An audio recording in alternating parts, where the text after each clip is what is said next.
All right, so here we are getting into something that I enjoy a lot more than I do just doing vocabulary.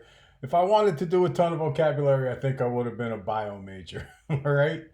Um, chapter two, all about frequency distributions. Okay. Um, Statistics is a reflection or an attempt to reflect big conclusions about the world from pieces of data from a sample. That's kind of what this picture has going on here.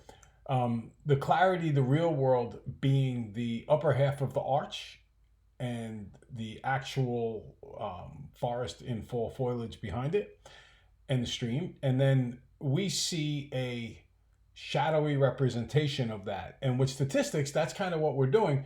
But we want to make sure that reflection we see is as close to exactly what the real world is as possible. And that's really what we're going to be studying for the rest of the semester. And that's why, the course is labeled something about statistics and social sciences, and we can apply that to the things that we learn in real life. So the first thing I'd like you to do is a little bit of mental stretching about what we have going on here. A little review of what we worked on recently. So let's do stop and start, and I'll give you the answers. Okay, so for the first one, it is the sum of the x plus 1s. It says to add 1 point to each score, then add the resulting values. Wherever you see the word add, that's where the sigma comes into play. And then it tells you here, add 1 point to each score. That's why it's x plus 1 in parentheses. Letter B says add 1 point to each score, then square the result, which I did, and then add the square values. I have an extra parenthesis there. That's probably because the equation editor is a little nuts with this. So there should only be one parenthesis. There's the summation for the word add, okay? So the first one, you added 1 to each result, and that's why it was the sum of x plus 1. Make sure you put that in parentheses. If you don't put that in parentheses, then that means the sum of the x's only, and afterward add 1. But by putting it in parentheses, that means add 1 each time first. Add 1 to each score. And then the second one, letter B, that wants you to square it, which we did. The third one, add the scores and then square the sum. Then subtract 3 points from the squared value. Okay? And that's your difference with the parentheses right there. So notice I first put the parentheses around the sum of the x's because it says add the squares. So that adds the squares. I'm sorry, add the scores, not scores. I add the scores, then I square it, and then I subtract 3 points from the squared value. So those are 3 questions that use sigma notation, and we will, again, this is not the only time that you're ever going to see sigma. We'll practice probably 1, 2, or 3 of these a day, every day for a couple of weeks to make sure that you're really good at it. Next, for each of the following, determine whether the variable is being measured as discrete or continuous and explain your answer. Social networking, the number of minutes on Facebook, or family size, the number of siblings. Well, a discrete variable has separate indivisible categories. The data consists of whole countable numbers or can be sorted into distinct categories like academic major. Continuous variable is something that can be divided into an infinite number of fractional parts. Okay, so what you're looking for here, clearly family size is a discrete variable. You can't have parts of kids. And as far as social networking goes, as long as you are rounding off to the nearest minute, okay, then even if you go into seconds, that's fine for discrete variables because you're not going into an infinite number of fractional parts, and continuous has infinite number of fractional parts. Okay. Now we're going to start by studying stem and leaf graphs, line and bar graphs. That's just a sample bar graph to fill space and give you a more attractive introductory slide there. This is all about lesson 4 today. Okay, so frequency distributions. I love this stuff. After collecting data, the first task for the researcher is to organize and simplify the data so it's possible to get a general overview of the results. That's kind of like life, right? If you go order a bunch of stuff from Amazon, you got to sort it out and put it where it belongs. That's all it's saying here. This is the goal of descriptive statistical techniques. In other words, simplify data and get a general overview of the results. One method for simplifying and organizing data is a frequency distribution. Okay? Frequency distribution is an organized tabulation table, if you will, showing exactly how many individuals are located in each category on the scale of measurement. A frequency distribution presents an organized picture, and there are several common ways to do these distributions. You should be able to recognize and be fluent in them, and that's what we're studying today. The line graph, the bar graph, etc. So the first one is a stem and leaf graph. I know most of you in class are from New Jersey. I know in New York this material is taught in high school and in middle school a lot.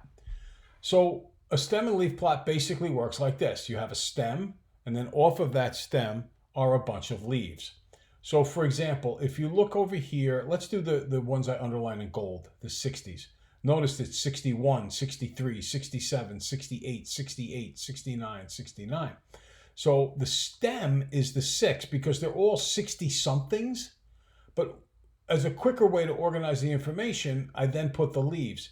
The 1 means altogether the stem and the leaf make 61. The 3, altogether the stem and the leaf make 63. The 7, the 6 and the 7 make 67. So that's how we're able to do this. It allows us a quicker way to organize and draw some general conclusions of the data. So this is what a stem and leaf graph looks like. I also did the 80s with blue underlines. Why did I put that blue underline in the 7? That should be down in the 8s. So it's 80, 83, 88, 88, 88. And that's what I did for each of these, right? The first term, the first number was 33, the first piece of data. So that's 33. And then the next one was 42, 49, and so on. So that is a stem and leaf graph. Now this stem plot shows that most of the scores fall in the 60s, 70s, 80s, and 90s. 8 of the 31 scores, or approximately 26%, 8 out of 31. Remember we did percent, well, you studied percents earlier. I just actually covered it with an algebra class briefly the other day. Percent is part over whole. So it was 26%, which 8 over 31. 8 is the part that are in the 80s or 90s. There's a total of 8 scores there. And 31 scores altogether. Now, what we would also say is that most of these scores tend to be clustered in the 60s, 70s, 80s, or 90s because this is where you see the most data. All right? So that's something I think you should be comfortable with. Let's have you do this one. Create a stem and leaf plot, and your stems are going to be 1, 2, 3, 4, 5, 6, 7, 8, 9, 10, 11, and 12. You have to include the ones with none in between. Does there seem to be a concentration of values, a cluster of values? A little stop and start action now.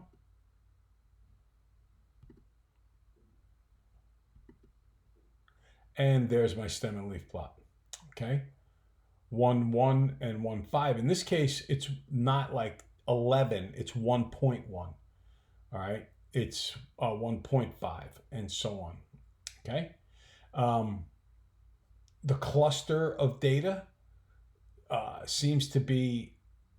It's definitely from 1.1 to 6.7, but an even stronger cluster in the 3s and the 4s. This number all the way out here, all by itself, we call this an outlier. An outlier is one that isn't really close to the other values. There's a separation, a distinction between them. That outlier would be 12.3. Okay? Now, okay, let's do it again. This time you're going to make a stem and leaf plot again. Stop and start. And there's the correct answer. Okay, so this again is 0.5, 0.7, 1.1, and so on. Okay. I really think, I've actually had occasion to teach this to very young kids, so I'm sure you're getting this right. If not, just look it over one more time and it'll fall into place for you. Okay. There's also possible to do like 2 stem and leaf plots at once for different data. In this case, there's presidents and there's ages at inauguration and there's ages at death. So there's actually two. If you had looked in the book, there's also a bunch of data with death. You don't have to make this chart out. I just wanted to show you that it can be. Here's what your side by side looks like. We still have the same stems, but now the leaves they begin to vary. By the way, if you take a look at this, this is one of the really good things about stem and leaf plots. You can tell right away that as far as when presidents are inaugurated, they really tend to cluster in their 50s, some in their 40s, some in their 60s, but the 50s tend to be a lot of them. I'm wondering real quick where Reagan is on this, because I thought when Reagan was inaugurated, I thought he was in his 70s, but maybe he's in his 60s. All right, so that took us all the way through what we needed to know about stem and leaf plots.